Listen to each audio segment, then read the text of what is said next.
Bonjour tout le monde, bienvenue au podcast. Je suis Renaud, votre chef d'antenne chez OpenMind et votre animateur pour l'émission.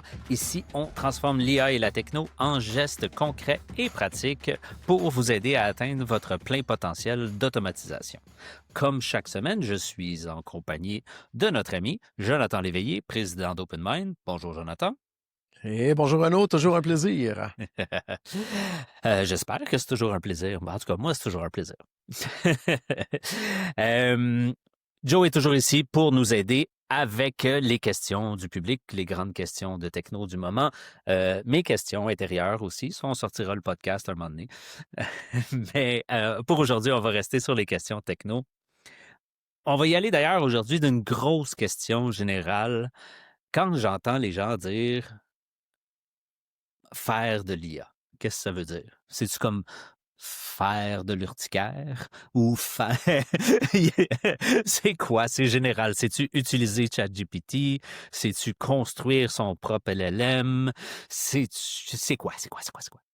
Ben, c'est super intéressant parce que je l'entends souvent dire « Hey, nous autres, on fait de l'IA. » C'est quoi faire de l'IA? OK, mais je vais vous l'expliquer pour nous chez OpenMind, faire de l'IA, là. C'est deux volets. Le premier volet, c'est dans les lignes de code et dans les logiciels qu'on développe pour nous et pour nos clients.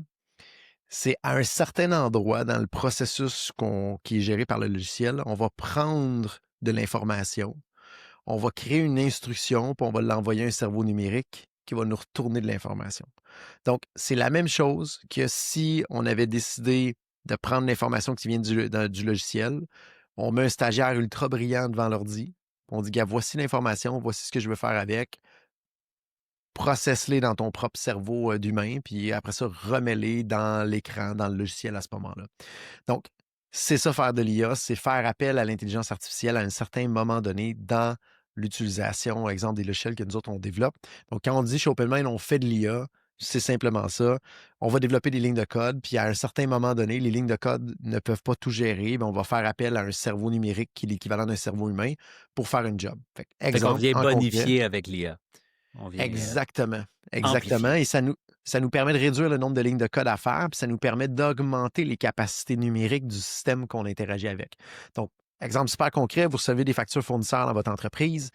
Généralement, dans le passé, ou du moins jusqu'à tout récemment, c'était souvent les humains qui recevaient ça, regardaient ce qu'il y avait dans la facture, transcrivaient ça dans le système comptable.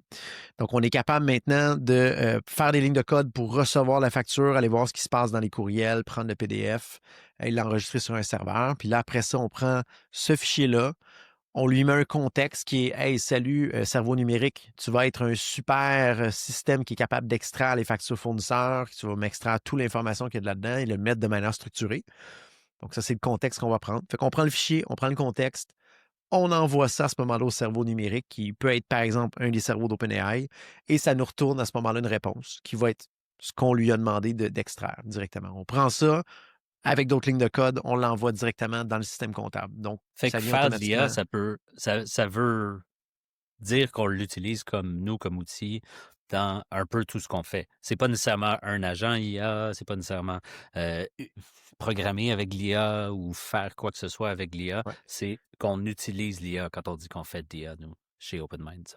Dans notre cas à nous, chez OpenMind, quand on dit on fait de l'IA, c'est exactement dans un certain endroit de ce qu'on programme, on va faire appel à un cerveau numérique. Donc, c'est aussi simple que ça.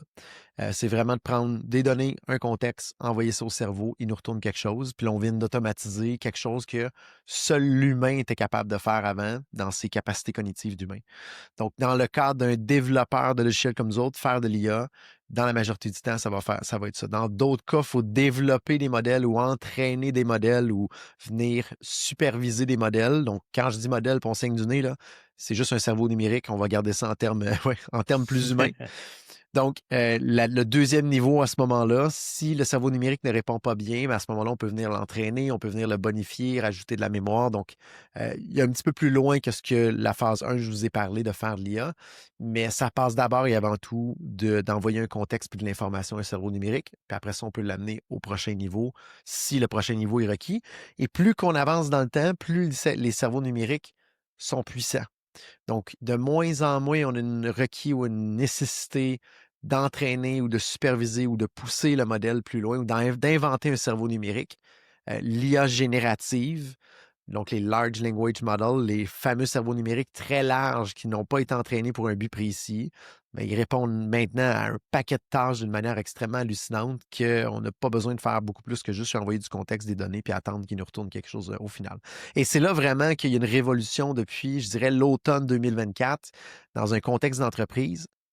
Il y a tellement de choses maintenant qu'on est capable d'automatiser ou du moins d'amplifier ce que l'humain est capable de faire dans l'entreprise, puis de l'amener vraiment dans un endroit où il y a la plus-value et des tâches vraiment à haute valeur ajoutée. C'est là que ça devient super intéressant à ce moment-là de faire de l'IA dans notre contexte à nous, puis après ça, de l'infuser dans ce qu'on fait pour chez nos clients directement.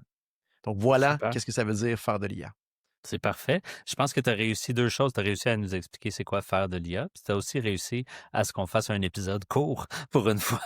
Fait que tout le monde qui C'est attend un les épisodes miracle! courts, c'est un doublé. miracle. Je pense Voilà. qu'on mic drop et on s'en va là-dessus. Merci beaucoup, Jonathan, d'avoir répondu à la question. Comme toujours, moi aussi, je vais essayer de faire ça short. Je vais enlever 2-3 blagues. Et je vous dis que si vous avez des questions, des commentaires, vous pouvez nous rejoindre tout le temps à podcast@openmindt.com. Envoyez-nous un email, envoyez-nous un message, partagez avec vos amis si vous avez trouvé ça pertinent. En plus, c'est super rapide. Fait que merci beaucoup. Merci, Jonathan. À bientôt. À bientôt.